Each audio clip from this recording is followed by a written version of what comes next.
And welcome. This is another Tuesday and you are watching The Bridge Show. Let the show begin.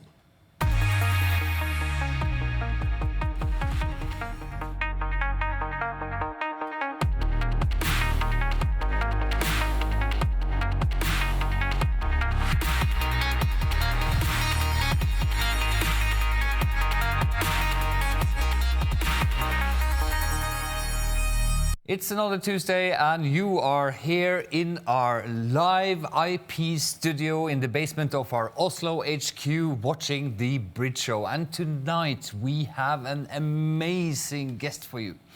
That is, of course, the fantastic Rueben from IDS Densitron. And you know, you've been wondering, what is IDS Densitron? Well, if you haven't heard it yet, it's the guys that make it all work. Because in the studio environment, you always need that kind of, red light control, you need to interface all the devices, etc. That's what IDS does. Densitron, they do all the displays. But let's have a look at what, they're about. IDS is the extendable, network-based control and display system designed specifically for the broadcast industry.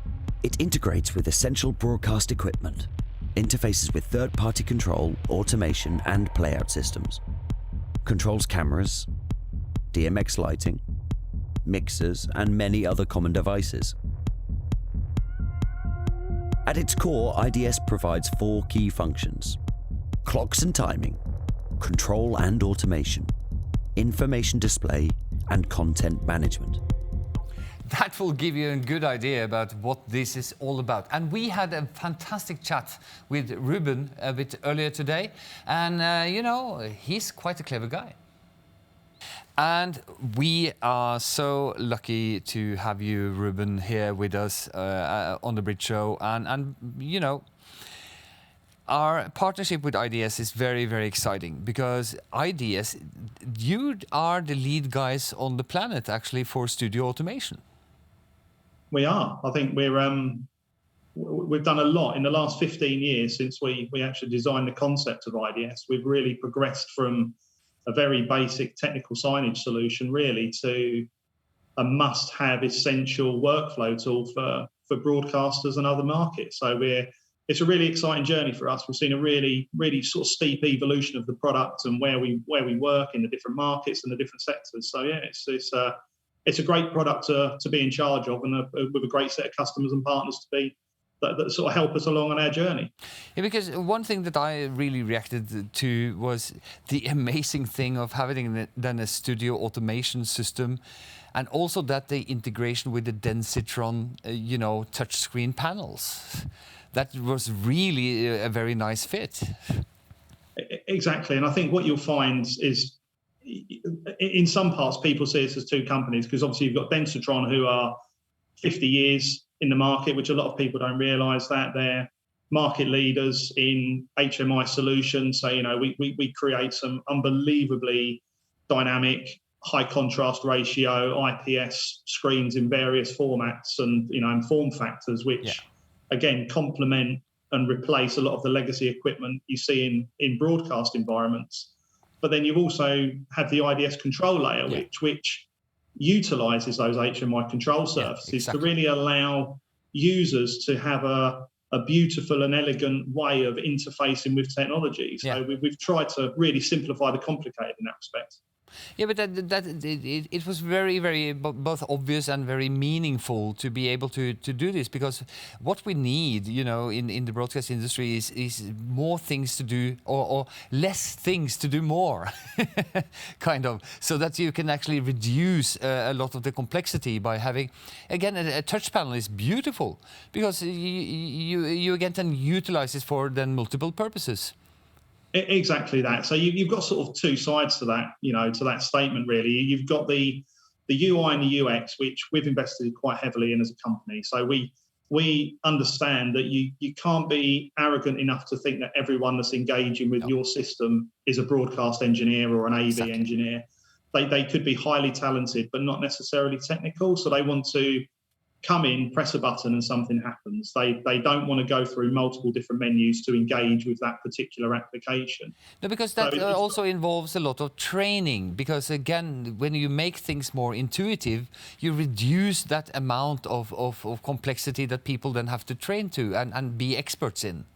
Exactly that. So you can either have the technicians on hand to allow people to have their sort of hands held to work them through, or you can design a system where people can really understand the step-through process, the menus and the different tabs to press. But equally, training has to be concise and it has to be informative. It has to be delivered in a way that doesn't impact on sort of people's day jobs. You have to do it in a way that they can do it, they understand it, they can move on, and then have minimal, support from us moving forward. Obviously, we can offer that, but we like our users to really adopt the system and be comfortable with it and use it in a way that they're happy with and comfortable with.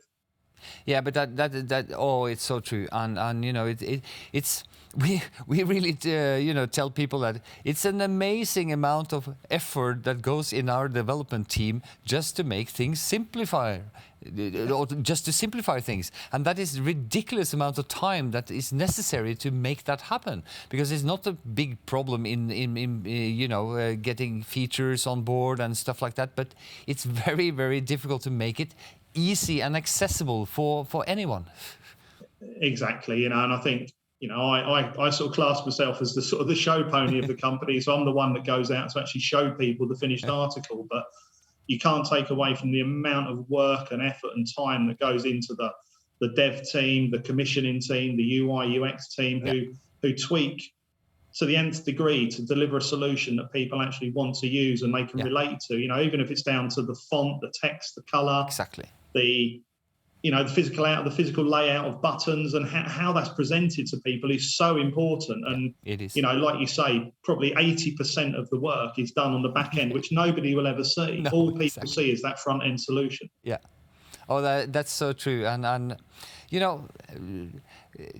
again, let's go back to some of the Densitron stuff, because when I first saw Densitron panels, I was so impressed, because again, you have then professional grade quality IPS panels, which basically can be then utilized by broadcasters to see their real image, and they also have the touch factor, so suddenly it's a more intelligent display. And we made a project together, which is then the Multiviewer Plus, which utilizes whatever of your touch panels, but particularly the 4-rack unit, which I love. That's elegant panel.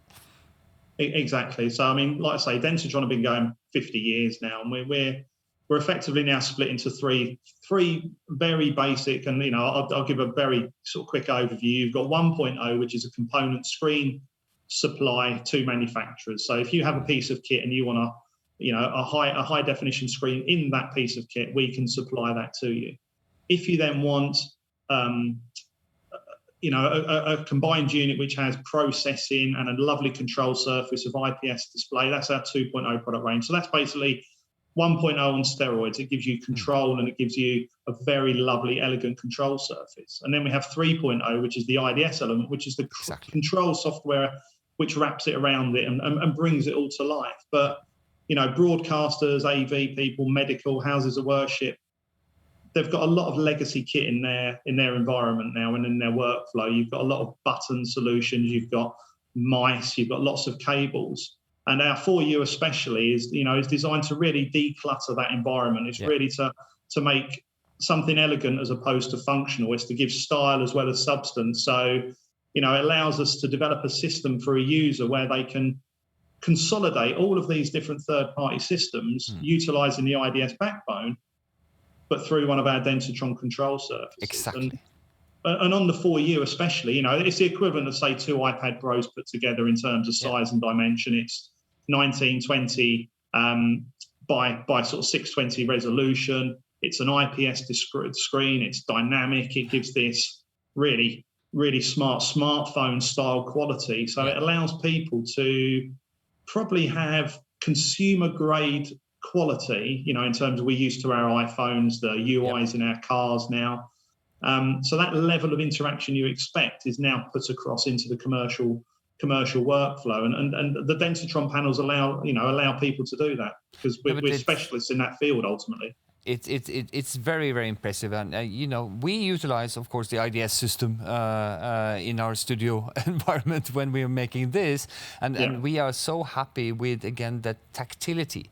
And you mentioned one thing that I really loved, style and substance. Oh, that is beautiful, and it is very important, because again, people are attracted to stuff that they can immediately understand, and that intuitiveness, of course, comes with, it's easier with intuitiveness and style than just function.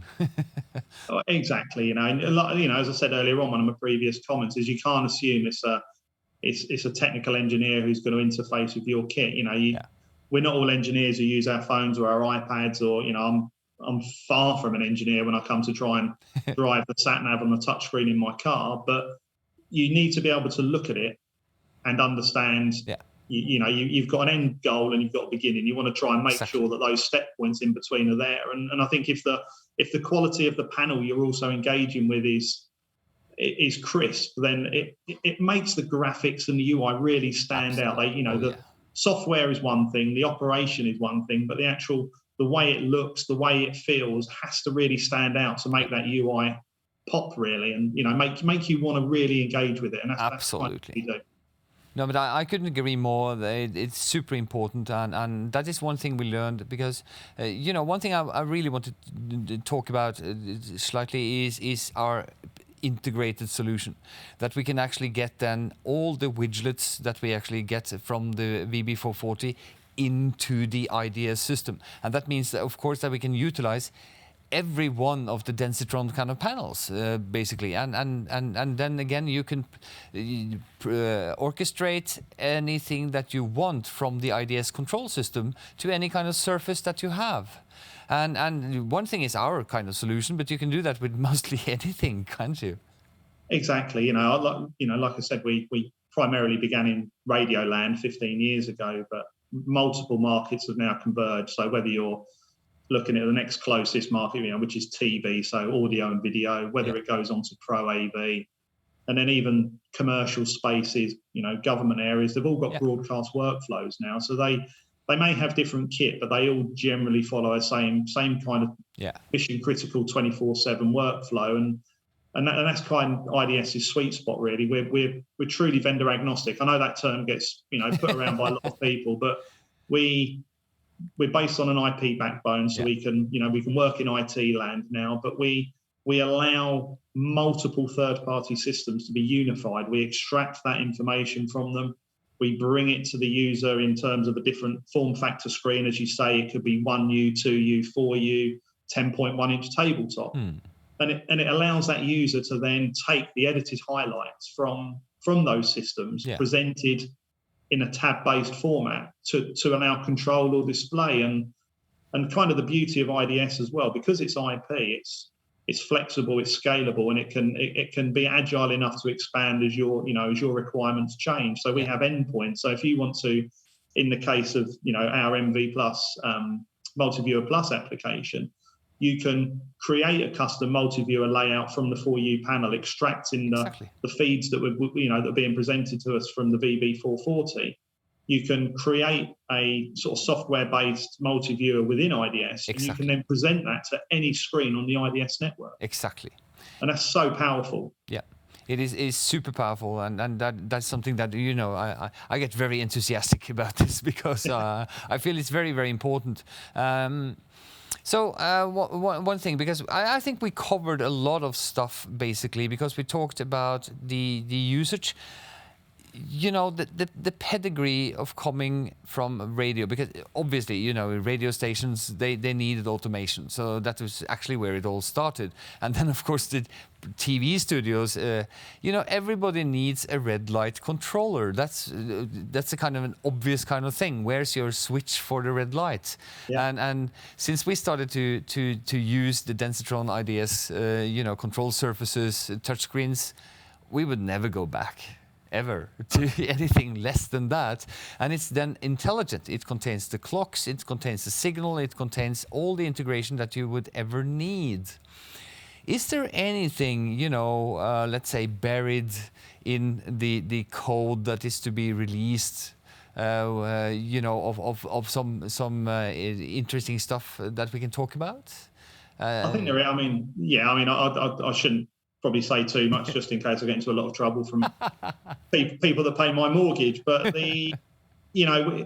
in all honesty, we've all been affected by the recent 18 months that horrible that's been presented to us in the world. We've all sort of thanked our lucky stars if we've come across or come out of it unscathed in terms of our health, and none of our loved ones have been affected. But commercially, it's allowed us to take a step back and try and understand, right, okay, IDS is very good in particular applications, but it's probably been exposed a little bit because a lot of people have gone to remote working and that kind of solution.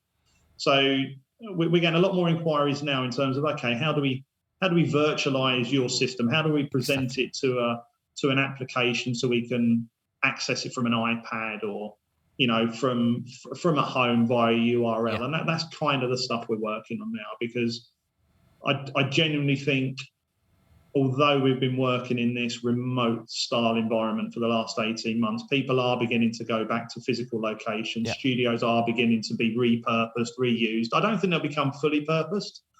And so I think we need to develop IDS to be a hybrid solution. And again, there's different technologies now coming into the workflow as well, whether it's remote production tools such as vMix or, NDI has had a massive growth as well. So we're, as part of our vendor agnostic, I know it goes against the SIMT style stuff, and I won't, but we have to make ourselves all things to all people, really, to be a really vendor agnostic control system. No, but I like it, and as you mentioned, the remote or distributed kind of workflow that now is dominating is going to be there with us, and that means, of course, access to data. But that still needs a place where you actually then orchestrate the data, and then of course doing it distributed is just beautiful. Now, Ruben, we can sit here and talk all night long. I wouldn't stop for the end of the world, but. But again, I'm very, very happy with the integration that you guys have done with the Multiviewer Plus. For me, it's a breakthrough product because again, it shows the power of having then super low latency video available over IP anywhere, controllable by the same display that you actually are displaying it on, which makes perfect sense. There is no addition, there is no mouse, there is no you don't need more than the display. Exactly. It's honestly, it's such a cool application, and I think the sort of biggest challenge is to sort of educate people into what we can do, because I think collaboration is key now. I've said a lot of times on social media about creating a super group of companies that can really develop a solution that goes to market, so you can benefit most people, really. And I think this kind of application, this collaboration between our two companies is that in an essence. It really shows that you can deliver control, key indication from red light timing, countdowns, that kind of thing. But also you can then start doing the critical monitoring. You can do the camera shading. You can do the iris control. You can see the waveform, but all from one panel. You don't have to have 4 or 5 different solutions running simultaneously. You can have it all aggregated into one location. And that is, to me, that's awesome. It's a really, I would say that obviously because it's, I'm part of the product that's created that. But for me, it's true, Ruben. It is great, and we don't need to exaggerate when we actually say that because we both love the solution, which is a great thing. I'm passionate about it, Yeah. Ruben, thank you very much for joining our show, and again, thank you. No, thank you. It's been a pleasure. Thank you, Ruben, for joining us on the show. That was absolutely magnificent, and I can't wait, etc. And, of course, what's going to happen next week?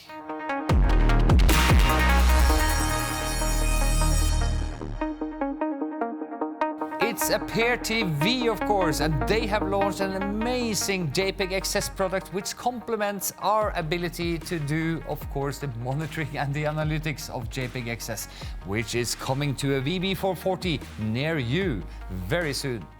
That's all, folks. I'm so glad that you tuned in. And don't forget to tune in next week, next Tuesday, 1500 hours, from our live IP studio in the basement of our company HQ in Oslo, Norway. So I can't wait to see you again. Thank you and goodbye.